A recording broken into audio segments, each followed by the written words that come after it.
Hey everyone, welcome back to our latest episode. If you've ever felt like you're chasing achievement after achievement, but still feeling unfulfilled, like a life looks great on paper, but your heart and body are screaming for something more, then you're in the right place. We're talking with Kristy Kuhl, who went from corporate success in the medical device industry to a life that's fully aligned with her authentic self.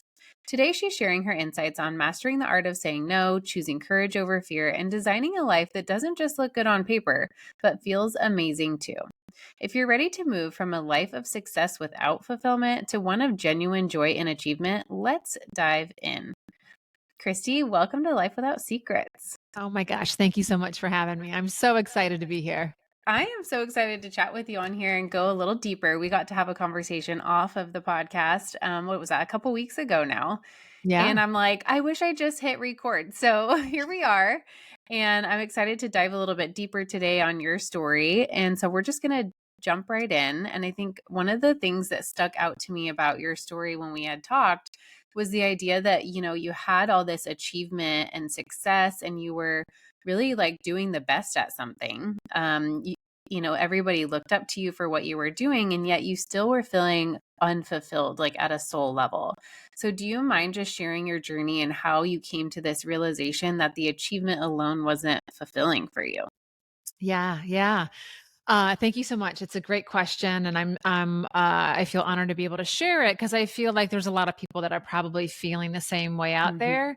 And sometimes we don't have the words for it. We just know that something is not off. And I think that that was probably the first sign is that I just knew that there was more out there and I didn't quite know how to get there or what was there. And life was so busy. I just stayed on this hamster wheel. For me, I think it's really powerful. And I didn't know it at the time how important it is to have mentors and peers and coaches and just get into bigger rooms and hear stories. And I had found myself in a Tony Robbins room for the very first time. And it was because I had gone through a divorce. I was starting to date. I recognized that I was like not doing so well in that department. And I heard him say something about that. And I thought, gosh, I think I could learn something here. And that drove me to get into his rooms. And then my perspective just got so much bigger in all these other areas of my life that I didn't even know that it needed to get bigger. And that's when I heard him talk about fulfillment and people that, he said success without fulfillment is the ultimate failure. And I was like, oh my gosh, I think he finds like those are the words to that match what I'm feeling. And then I went down that rabbit hole of figuring out, what makes me feel fulfilled and versus where I was. Yeah, it's so funny that you say that too, because I remember telling you like our stories are kind of similar in a way because I remember my husband was like in personal development and all that, and I was just feeling like at a low in my life and just not feeling fulfilled in my relationship and anything I was doing. And I also actually did the same thing at the Tony Robbins event, but online. And Yeah. it was just a huge eye opener of like what was possible and Yeah. what I was really missing. And so, how did this look for you? Because I think we talked about before, like there was health stuff going on that really was like also making you feel misaligned in your career and your personal values. And how did you start to recognize these signs? And what steps did you initially take toward that change? Yeah. So he put us through an exercise that he had us write down when I was at the Tony Robbins event still, what makes us feel fulfilled. And so I started to write things. I was like, wow, I don't think I even know. And it took me a long Mm-hmm. time to start to fill this blank piece of paper. And I came up with things, Jillian, that were like, so basic. And I was like, driving like just driving towards achievement, buying expensive stuff, going on trips. Now, all that stuff is still important to me, but it's not like that does not define who I am, but that was defining my significance. It was feeding it. And so once I could put these things on paper, I was like, oh my gosh, it's giving back. It's pouring into people. It's being present. It's being in nature. It's getting a good night's sleep. It's being able to go to the gym 5 days. It's being hydrated. And I was like, these are basic things that I have been discounting for my entire life now, up to 36. I'm 43 now, and all this was happening like 35, 36. So I believe for me, once I see, I can't unsee. And so once I had all of that on paper, and I was like, oh my gosh, it's the basic things in life that I have been discounting, chasing achievement, which is all childhood stuff that I had to figure out. I got to find a way to get this basic stuff back into my life. And at that time, my health was, I was tired. It was all stacking up against me. I wasn't going to the bathroom every day. I wasn't hydrated. I wasn't eating, and then I thought, gosh, like, this really affects people's health in a bad way. And some people don't come back from this. Um, I recognize that if I stay on the path that I'm on, I would like fulfillment is here. So I would never cross over and reach fulfillment. And so once I saw that, I couldn't unsee. And I knew I had to leave corporate America. I didn't do it right away, but I knew I was like, oh my gosh, it was right in front of my face and I didn't want to accept it. And so I did what a lot of people would do. I took a vacation. That's all I need. That'll fix it. Yeah. So you went on this vacation, and then what was it like to create that change in your life? Like, it was over Yeah. time. Maybe talk about what was the hardest part about making the change. Yeah, yeah. So I went on the vacation and I got rested and I slept for, a few days in a row and I didn't check my emails and the stress, like life, like normalized for a little, maybe a week. I think it was a 10-day vacation. And I'm like, I got this. I can come back and I can totally I can do both of these things at the same time. And 4 days back into work, I'm like, okay, I can't. There's absolutely no way. And so the hardest part for me was unraveling the attachment that I had with the job and my ego. So, the money was a piece of it, but it was more that I could do something that most people couldn't do. And I know that you're an ER nurse and not many people can do what you do and think on your feet and that is so unique and so amazing, but imagine having that be attached to your ego. And that's how it was for me. And I thought, well, gosh, here I am, and top percentage year over year over year, nobody can do this job. And I was recognizing that if I walked away, then it was ripping a piece of my identity, a huge piece of my identity away from me, and that was very scary. Yeah. So what was your biggest fear in like stepping into something new? That like nobody would know me, Nobody that would. Okay. the reputation that I had built, it's like, well, who's Kristy Kuhl anymore, right? So Mm-hmm. like I was heavily Mm-hmm. recruited across all these companies. I was always the one that was selected, and it's so crazy what the brain does and what you do to yourself. But like, I didn't want these promotions, but you know what, I would have been devastated if they didn't at least offer them to me, right? And Mm-hmm. so it's Yeah. like I'm telling you all the good, bad, and the really bad stuff. That's kind of embarrassing, but it was all ego driven. Like, okay, now I'm going to go over here and nobody's going to know who I am or what I've accomplished. And I'm going to be like your everyday Joe, which I guess Jane, your everyday Jane. But that is where the magic has really, like, that's been the silver lining for me, because to me, like, it's all about how I make people feel. And I could I could care less about my name anymore. I just want to have my presence be remembered, and you to know what it was like to walk through a doorway with me, or have a cup of coffee with me, or just be in my presence for a moment. Yeah. So as you're going through this change and you're really going through this huge identity shift in your life, right? Regardless of whether you are accepting of the change, it's still like it is a piece of our identity. Like Yeah. I'm not going to lie, like what I do in the ER is a piece of my identity, right? And like to lose that is huge. And I actually watched my husband go through that as well. He was a police officer and then Yeah. he left police work and went into like mortgage banking, and now he does a bunch of other things. But like watching him walk through that process was so rough because there is such an identity shift.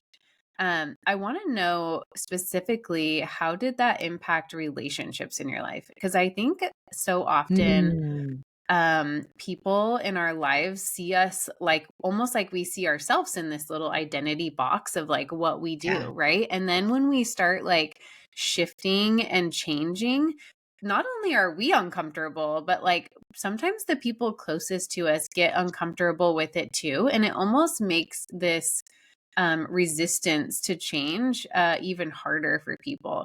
So I'd Yeah. love to hear like how did that impact your relationships in your life? What did you do to navigate that? And how did that feel for you? Yeah. Well, the interesting part was like to watch people introduce me. Mm. Mm-hmm. Because it's like I didn't have a title anymore, and when I Mm-hmm. left, like, I didn't really know what I was gonna do. I think I told you that everybody was like, "Oh, you need to be a life coach," and I was resisting that for a long time. Mm-hmm. And so watching people like fumble and they really quite weren't sure, like, and I'm like, oh my gosh, like I am an amazing giver and I am always going to be the person that drops everything to come and help you. And I rescue dogs and I like all these amazing things. And to watch their introduction just be like, again, the titles, what I've accomplished, etc. That was really eye-opening for me. Sometimes people don't mean it. It's just like, they're but I did take it personally. My parents were I told them last because they were fearful, they were scared, and I was scared too. I didn't know, like I knew in my heart that I was going to become something amazing on this other side. But I told them last because they're worried about how's she going to survive? Is she going to make money? She quit her job, blah blah blah. But for the most part after that, I think that there was another group of people that were just happy to see me connect to the things that they probably thought that I needed to be more connected and aligned with for the longest time. And then the people that really knew me intimately, like they already saw the beautiful things outside. Like they didn't care about the job. It was me that cared about the job and the title and all those accolades. So it was just kind of nice to finally, I think, see myself and embrace the simplicity in the way that everybody else did. And it really came back to core values. And you hear this stuff over and over and over again, how important it is to align with people that have similar core values, faith and integrity and respect and appreciation, and truth. And it's like, gosh, that's what I want to be known for Yeah. at the So end of the did day. you Yeah. create a new tribe or did you already kind of have a tribe like that around you? I had a tribe like that around me. It was That's just, I had to beautiful. see myself differently. Mm, that's really cool. So despite your own fears of stepping into something new and despite the fears of those around you, like parents or maybe close friends that weren't sure how this was going to turn out or what have you, how can we learn and how did you learn maybe to choose courage over fear, like in the Yeah. process? What strategies or is there some strategies that you can recommend for someone struggling to step out of their comfort zone? Yeah, I certainly can. So, um, you're never going to get out of your situation if fear gets the best of you. So if you are trying to get to the next level, you're going to feel fear, and I'm telling you, it sucks. But it means that you're doing and you're thinking bigger, and you're on your way to something greater. I would really encourage you to get around people that are doing things that are uncomfortable, because that fear feeling ends up becoming a norm, and you're gonna watch them blow through that fear too. They're gonna feel it. Like it's inevitable. You're gonna feel it, but the difference is some people go through it and others get stunted by it. Um, I just, it's funny because I'm like dressed in business clothes, but I'm not usually dressed like this every day. I was just on the Today Show and I filmed a couple episodes and I talked about this, embracing change. It's spring. And so like I get really excited. I love the energy of something new. I really love how I feel, although it's a little scary. I would encourage people to embrace the curiosity of what could be on the other side of this. And there's an author who I've gotten some coaching from recently, Laura Gassner Auding, who says over and over again, like when she asks people, well, what are you going to do if it doesn't work out? Everybody always has a plan. Everybody like I'll just go back to be an ER nurse, or I'll just go back to medical device, or I don't know. Like when you ask that question, everybody already has a plan if it doesn't work out. But can you think and can you dream for a minute about what if it does work out? That's what Laura says. Like, what if it does work? So yes, you feel the fear, get around people, know that this is a normal part of the process. And if you're not feeling this, you're not growing. But can you channel all your attention and your energy and your effort to what does that new life look like? If it all works out, tell me all about it and get excited about that.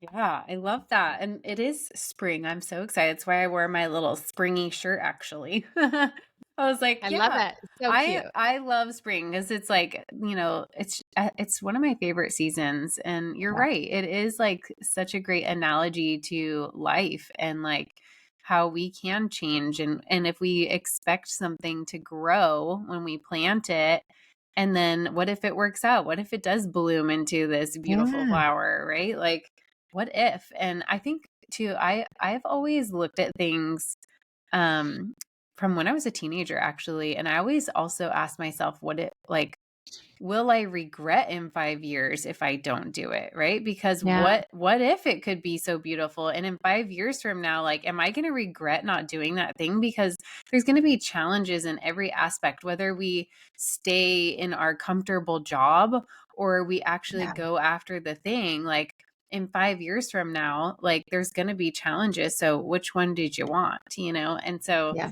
such a good reminder. How do you define fulfillment in your life now?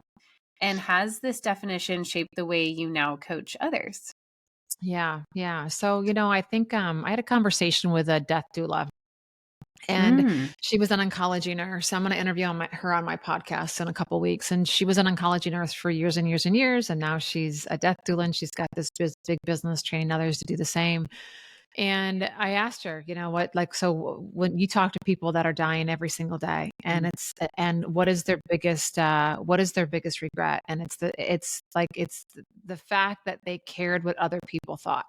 At the end of mm, the day, nobody cares. They care about you, but we put way too much weight on what other people would think. And mhm, so, I think that for me, what defines my fulfillment right now is how I leave people every single day. Like I don't care about the money. I don't care about the titles. I care about the person that's in front of me and did they feel like I cared about them and I asked good questions and I made their day better. And it's like, when I did this exercise, another exercise in the Tony Robbins rooms, it was like all these rules that you put on yourself. And I'm like, oh, I have to mm, have the best body. I have to be number one in sales. I have to be picked for promotion. I have to like think about the stress I put on myself just to freaking show up every single day. Like it's damn near impossible to hit that bar. But what if the bar now is set, Jillian, that I just want to make you feel amazing today?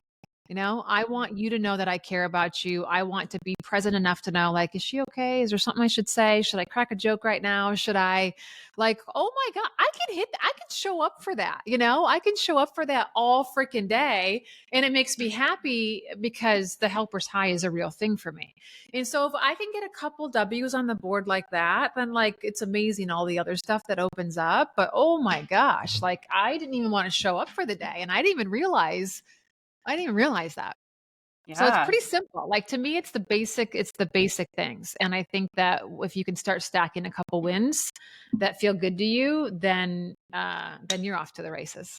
Now, has this really changed the way you approach your goals and ambitions today? What part of it? Like your new take on like taking the pressure off of you and like here I am like expecting myself to perform in this way Mm, and like without even realizing it, now you're looking at it and going, well, like, you know, I'm taking the pressure off myself in a way that means that I get to impact someone else today in their life. It's not just about me and the level that I've held myself to. yeah. How does this impact the way you kind of approach goals in the future Yeah. Yeah. or develop them? Yeah, well, you know what? It's all the way like I'm big on framing, reframing, pre-framing, post-framing. So the goals are still there. I'm still a very ambitious Mhm, person. I still mhm, have like a lot of goals, but what I've realized is that if you can create systems around the goals, then I can show up for that and make that fun. So as an example, I used to always go in the gym, and it was me in the gym for the past 20 years. And I wanted to look a certain way, and it was stressful. I had to figure out the programming, and I had to be in there at a certain time, et cetera, et cetera. I still have a goal of looking a certain way, but I found another way to get there that is a lot less stressful. So to me, it's like, how can I have fun? How can I have a good time, but still reach it too? So I joined Burn Boot Camp. All I do is show up. I grab a couple high fives, right? Grab a couple high fives, and they have the whole freaking workout figured out for me. And now I just do what they say, and I walk out of there. And like, how freaking easy is that versus me sitting here trying to figure out what I need to do. Now I have to get myself motivated. Now I got to get in the gym. Now I got to get through it myself. Like, which one sounds more fun? Yeah. So I feel like everything in my life now has been shifted to more of like, how can I show up as this version of Kristy and still get it done, if that makes sense? And I can Yeah. show up and go to Burn Boot Camp, and I walk out with the same body that it took me. And I'll tell you what, I was not a nice person when I had to figure out my own workouts and get myself there and get motivated, right? Like I was stressed. So I think that there's an easier way if we can find it. And if I help enough people get what they want in life and I solve enough problems, guess what? The money comes. So I'm looking, Jillian, for people that I can help and coach in their businesses and in their personal life that have similar values to me, that are ready to make the change. So if you have similar values, you can pick up what I'm laying down and you're ready to make the changes. Now I can see progression, and I thrive on progression. And so now I'm around people that I really like to hang out with. They appreciate the information. They're ready to put it into action. And guess what? I'm still this person over here versus going to corporate America, being around people with misaligned values, doing a job that nobody appreciates, right? Does that make sense? It makes total sense. And Yeah. kind of goes to my next thing that I wanted to ask you about, was mastering the art of saying no, right? Oh, Because yeah. you had to say no to a lot in your life, whether it was like leaving the job, or whether it was like, you know what, I don't need to sit here and do these workout plans myself. Like, or maybe it's like someone that, isn't ready for coaching because they're not, that's a no, right? So there's things in our life that we need to say no to in order to get what we really want. But, Yeah. it is it's crucial for setting boundaries, I'm sure, and prioritizing what's important and what we value. But can you share kind of a personal example of how saying no led to a positive outcome in your life or career? You've kind of touched on some already, but there was another example. And then Yeah. for all of our recovering people pleasers like myself, Me too. do you have any tips for mastering the art of saying no? Yeah, I do. I do. So, I think we talked a little bit about human design before, and it's We like, it's did. like astrology and Kabbalah and quantum physics had a baby, plus probably a bunch of other things. And one of the things that I recognize through the help of that, it's like I already knew it, but my energy is everything. And so it'll shift the room, it'll influence people. And so when I'm talking about like who am I working with and the values and going to Burn Boot Camp, like I want to be happy and peaceful all the time. And so life is going to happen. And I put a lot of pressure. I'm my own worst enemy, just like a lot of other people are to themselves. But that became really the question that I asked myself. And so how does this feel? Like if I said yes to something, but I really meant no, then how does it feel? Do you really want to show up? Do you feel sad? Do you feel angry? Did it shift and change my energy? And if the answer is yes, and I'm like, oh my gosh, like how do I not say no? Or how do I say no in the future? More times than not, it's just coming up with a phrase that you feel comfortable getting yourself out of that. So it could be just that you just need a couple phrases that if somebody puts you on the spot or whatever it may be, you have to give yourself permission first and foremost, and then have the words behind it. I think where people struggle the most is when they don't have a conflict on their schedule. They just don't want to do it, right? So when it's like a matter of self-care, or I just want to stay home because I know I really need this. I've been traveling for a long time. Like I just need tonight and tomorrow to recalibrate myself. Usually that's when people are really hard on themselves. But, if I were to say something like, Jillian, oh my gosh, that sounds like such a great time. I'm so sorry I'm not able to make it, but I can't wait to catch up with you soon. Let's get our, account. Let's, once you get past this event or whatever this evening, let's get together and find a time that we can connect. Or, oh my gosh, that birthday party sounds amazing. Unfortunately, I can't make it, but I can't wait to see the pictures. Because Yeah. maybe it's somebody that you don't want to see in the future, but you just want to say something nice. So oftentimes just having the words.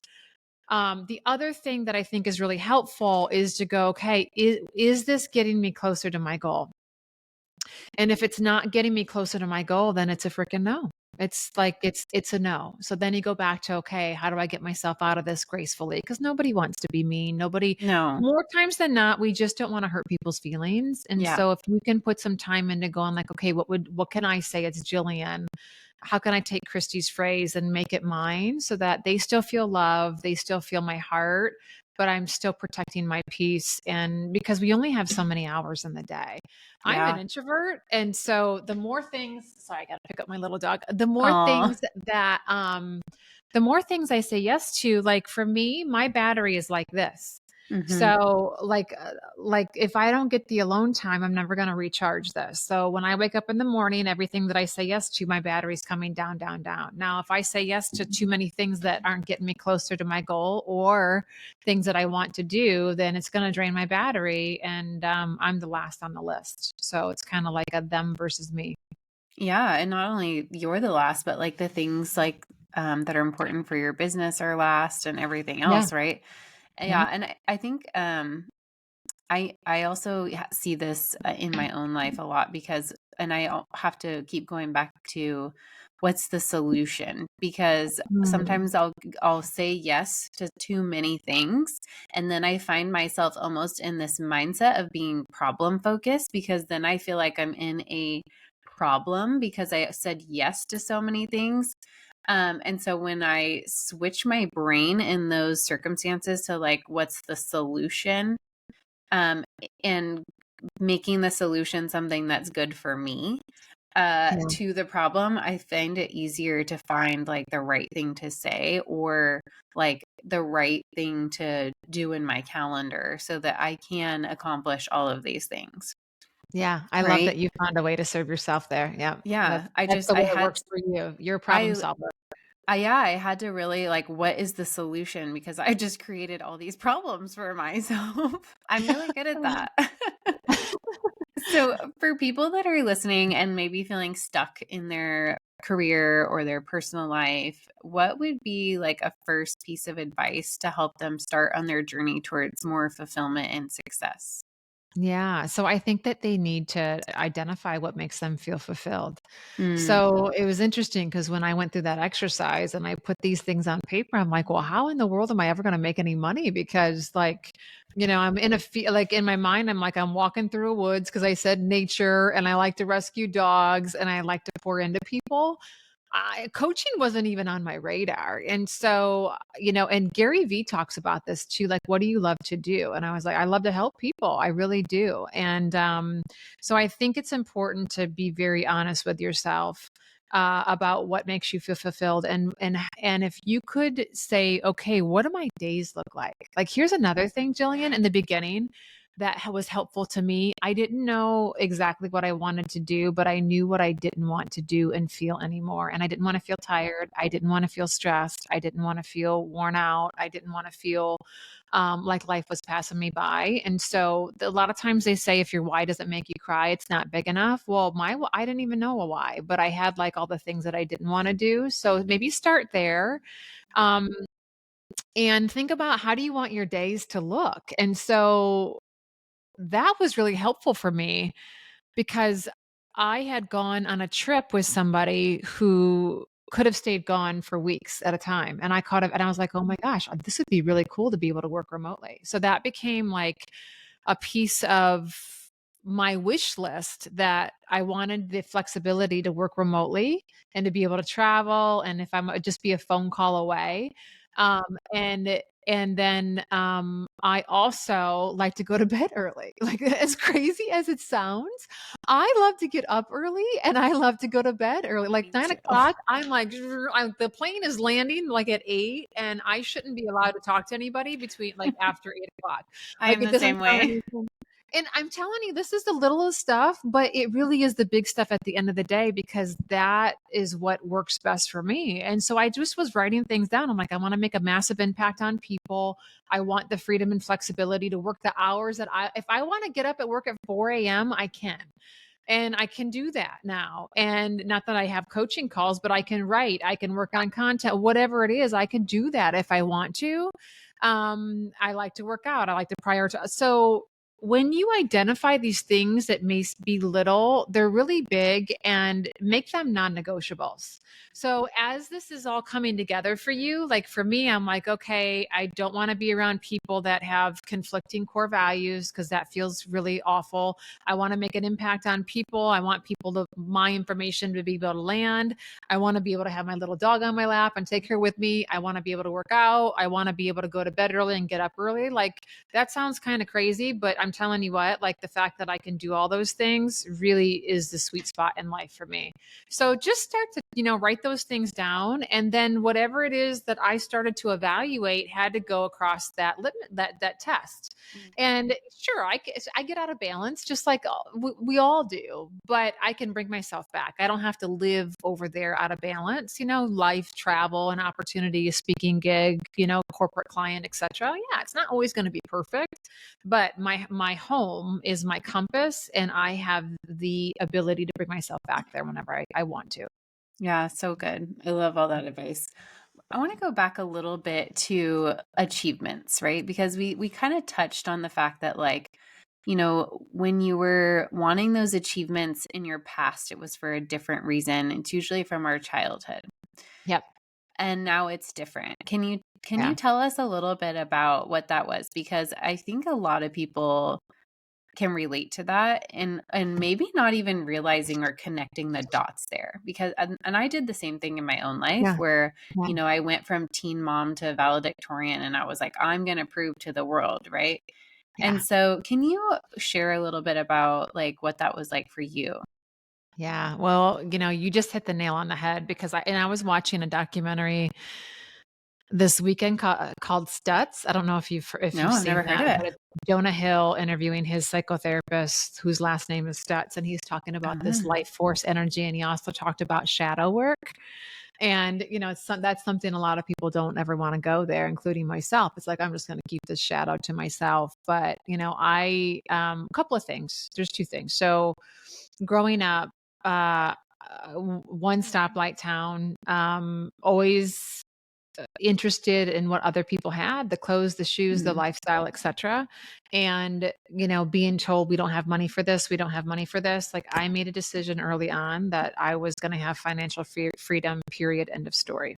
The mhm, other thing, so that was a piece of that train that I was on. The other piece that I have realized, and then it was again this weekend, I did a little shadow work on myself, was that recognition became a piece of my identity. mhm, So, and if I couldn't be good at something and get the recognition, I really didn't want to do it. yeah, So I found something that I was really good at, and I was getting all this recognition. It wasn't necessarily, I think the money was more the financial freedom, the trauma that I felt with that, but it was more the recognition. Like, okay, she's good. Her name's up in lights, everybody, and then, so I had to go back to that version of myself, really. And it sounds silly, but have a conversation and bring her along with. And mhm, I talked about framing and reframing. Like, I had to reframe what recognition was. And mm, it's really, for me now, recognition is like, I also felt like I was misunderstood a lot, because mhm, I see the world a little differently. I feel, at like a highly sensitive level too. And I just think it was my child mind making decisions. I probably wasn't misunderstood. It was my interpretation of it, but that's what happens, and it sets us on mhm. a path. And so I'm okay with all of that. I just now I want to make an impact on other people. And the only thing that matters to me is that my heart was in the right place, that I made an impact on their life. And it really feels good if they saw and felt it too. Yeah. I think that's just such a good point for people to hear.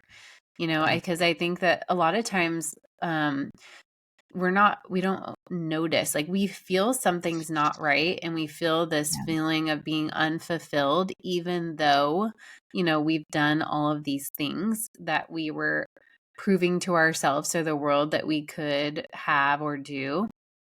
And I think it takes a moment.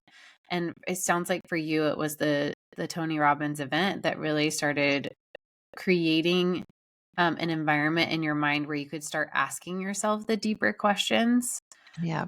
And, I just, wanted to take a minute to talk about that because I think it's so important for people to take a pause right now and just in life in general, before life gives us the pause. Because I think Yeah. too, like, I'll be honest, like just this last week for me, I was supposed to be in Puerto Rico and I was super excited. I've been looking forward to this vacation in Puerto Rico for months. It was with my husband and we were going for a mastermind that we do with Scott Donnell. And it's, business and family and learning all this stuff and getting to connect with these amazing people. And I was so excited. And it was almost like since the beginning of the year, I had been a little bit on like a hamster wheel. And I had been working really hard, like on my course and all the things I wanted to do in 2024. And then I get a phone call. I was in San Diego because I was talking to a bunch of fifth graders about on career day. It was so cool. Oh, And it was such an honor to be there. But I literally finished the presentation and I get this phone call and it's my son's friend calling me freaking out because my son had fell back and hit his head on the concrete and lost consciousness. oh my gosh. And he was only remembering things for like 30 seconds to 2 minutes at a time. And Oh my like in that moment, like nothing else mattered to me than being home and with my kid. And, God. I was so worried. And thankfully, like I do work in the ER. And so I knew like he went to my ER where I work. And my ER coworkers and family there were taking care of him. And that gave me comfort, even though I like all I want to do is be here. And then I had to make the really tough decision on like whether I was going to go to Puerto Rico or not. And like in my heart though, I knew I was not leaving my baby, even though he's Yeah. 17. Even if he was like getting a little bit better and for 24 hours he really wasn't getting better, but it was Oh my in those gosh. How scary. moments it was really scary. But since then he has like made lots of progress. He's a little bit light sensitive still. But other than that, like he's doing so much better. He just doesn't remember the date of the event or a little bit before. Wow. But otherwise he's doing really good. But like, um, even though I didn't get to go on this trip I'd been looking for, I got this moment to pause Mm-hmm. and to like reflect. And, I think like for people listening, like maybe just listening to this podcast and taking that moment, whether it's going for a walk in nature or just sitting on your own with your journal and just like asking yourself those deeper questions, because oftentimes we don't get those moments in our life, like you at the Tony Robbins event or like me Yeah. at a Tony Robbins event, or those moments like where things just get busy and life happens, right? And it takes us a second to go like what am I doing? Like where am I? And like Yeah. am I really filling up my own cup in this journey right now? Yeah. And is this what really matters? And um I That's just such a bring great that up point. because I just, I think like in anything that we do, it's easy to get wrapped up in the achievements, right? And so even Yeah. if it's like, even if it's this thing that makes us feel good, we still can get wrapped up in those achievements and Yeah. lose the bigger picture, right? Yeah. Well, So, and I'll give you another example. Like, yeah. that I'm like new in a relationship and it's like I think there's so much power in the pause. Mm. And when you're around people, and even when life is going great, to be able Mhm. to take a little bit of time with that journal or the walk in nature or the bath, just to be by yourself to go, okay, like this is coming at me so fast. And Yeah. it may be a relationship for you. It may be a job. It may be a health crisis that is happening. There's a guy, Keith Cunningham, that he schedules time to think every week. And I Mm. thought when I heard that, I'm like, that is so freaking brilliant. It And is. so he gave this example, a business example, where somebody asked him a question. He goes, well, I'll get back to you next Friday. And it was like Monday. And they're like, he's like, the next Friday. And he goes, well, the next time I'm scheduled to think, I'm traveling this week. So the next time I'm scheduled to think is next Thursday. And the guy was like, you're the next what? Wait, what? That's And so he's like, awesome. listen, every Thursday I sit down in the same chair with the same notebook, with the same pen, and I think about something. And so like, think like if you just gave yourself 1 hour a week to sit there and be like, okay, here's the topic. Like nobody does this. Nobody does this. Yeah. So I think both personally and professionally, if there's a way to take yourself out of the scene, and even if life is going great, and just go, okay, where am I Mm. right now? And get really reconnected. I That think is it's so so good, powerful. Kristy. Thank you for sharing that. That is so good. And even, Yeah. yeah, good or something traumatic that happened. Like that is so, Yeah. so good. I have Um, another friend, Catherine Lee, and you'll appreciate this. She had a chair when because a lot of people were like, they have young kids. They're like, well, when mhm. the heck am I supposed to do that? Well, she had 3 young kids and a couple of businesses, and her time with God is very important. And the kids knew from like itty bitty age that if mom's in that chair, we leave her alone. Oh, Right? Like, wow. Good and for her. whether she would have the Bible in her hand or she would have a journal in her hand, it was like that. Like, we don't talk to mom until she's out of that chair. So I just shared it because it's Nice. like, I think that there's a lot of people that life is coming at them so Mhm. fast and they're so Mhm. busy and they're like, well, how Yep. do what do I do with my 2-year old that needs me? Or like, they can understand. They can Yeah. understand as well. So good. Well, what is something that you're looking forward to in 2024? Oh my gosh, so many things in 2024. So many things. I feel like life for me, the journey is never over. And the journey is something that I've really, fallen in love with, is showing up for that versus my previous life was the destination. Very excited that I've set, my sights on love and designing this next chapter of my life to make sure, anything that I do, I know I can make it successful, but making sure that the parameters are set up that where the business things aren't putting me back in that mindset where I'm disconnected from that other side of myself, and most especially the feminine side of myself, because that's really where the beauty and the magic lies. So I have a couple of new programs that are coming out that I think are really going to be helpful for both the business sector as well as the personal sector. And I think that's what I'm most excited about, being able to share this thing that this person really that I've designed over the past 5 years. I think people don't realize that you can choose who you want to be, and then you can become that person. Like So beautiful. you designed you, right? You decided Yeah. who you wanted to be, and you worked at it, and you're still working at it, and it's going to morph and change. And I did the same. So I'm excited to teach that. I love that. So how can people connect with you and find out more about that as the year goes by? Yeah, well, I'm Kristy Kuhl on all the platforms, all the social media platforms. I have a free coaching newsletter you can find at KristyKuhl.com. I release that every Thursday. And I have a podcast that just launched in January, and it's called Keep Woohoo. Rising with Kristy Kuhl. And you are going to be on it very soon. I Woohoo. cannot wait to share your I'm story so with my excited. audience. Well, this has been so fun. I also have to tell you, I was telling my son that actually had the head injury yesterday, I think it was. That I was like, oh, I have a podcast tomorrow. And he's like, oh, okay, who's it with? And I was like, her name is Kristy Kuhl. And he's like, that is a cool name. So I had to share that with you. I was like, you I do have love an that. awesome name. I was so blessed with that. It's like, how do You I are. not You have are. that name? Like It it is a was very cool so name. blessed. Thank you. Well, thanks for hanging out with us today and sharing your journey with us. I'm super excited to be on your podcast as well. I can't wait. This has been such a pleasure and a blessing. Thank you so much. I think you're such a bright light, and you are a fantastic interviewer. Aw, thank you. You're welcome. Well, I'm so excited to keep connecting in 2024. For those listening, thanks for joining us. And here's to chasing down those dreams and living life on your terms. It's your time to shine.